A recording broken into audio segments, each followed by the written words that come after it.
I la matèria prima en la que avui treballarem seran les cloïsses, almejes, les coneguem també així.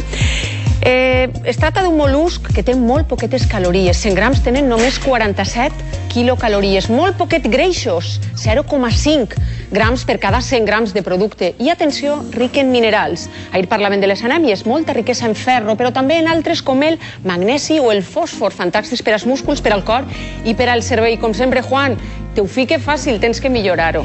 Sí, Maria José, la veritat és que m'ho fiques molt fàcil. Bé, doncs avui anem a utilitzar les cloixes.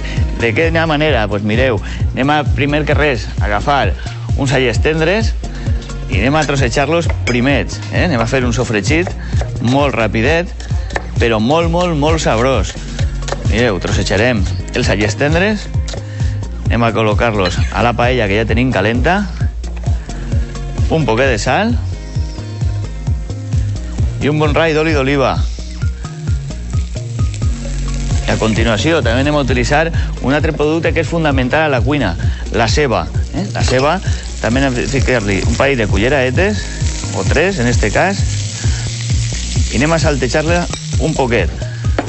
Mireu, simplement pegar-li un parell de voltetes i afegirem un altre producte molt nostre, la tomaca. Mireu, afegirem un parell de cullerades de tomaca que ja tenim trossejades i a continuació ens faltarà un ingredient, que són les cloixes que vos havien dit. Mireu, anem a agafar el que són mitja dotzena de cloixes, per exemple, 3 i 3, 6. I se va fer molt ràpid. De quina manera? Un bon xorret de vi blanc. Anem a pujar-li el foc per a que el vapor ens faci obrir les cloixes. I l'últim ingredient, una punteta de cullereta de piber roig, dolç, no picant. Anem a tapar i mentre s'obrin les cloixes vos vaig a explicar. Mireu, en què anem a acompanyar les cloixes? Per supost, en unes faves, uns fesols que primer cal ficar-los a remulla. Cal ficar-los a remulla, sobretot en aigua carbonatada. Per quin motiu fiquem en aigua carbonatada? Perquè així anem a evitar que se mos pelen a l'hora de coure i també se mos van a coure antes. Un viatge tenim el que són els fesols a remulla aproximadament 24 hores. El que anem a fer va ser coure-los. Coure-los només, com mireu, així ja estan cuits, únicament els ha cuit en un dent d'all i una fulleta de llorer a foc lento, 2-3 horetes. A última hora, un rai d'oli d'oliva per aromatitzar-les i a continuació ja el que anem a fer va ser, mireu com estan abriguent les cloixes, el que anem a fer va ser afegir-li estos fesols que tenim ja cuits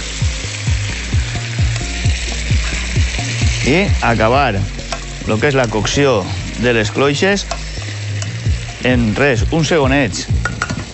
Mireu que ara ho tornem a tapar per a que les cloixes se tornen a obrir i l'últim ingredient, que ja anem a acabar en tots els ingredients, el que anem a fer va ser picar un poquet de julivert, anem a donar-li un poquet de frescor i de sabor a horta en esta herba aromàtica.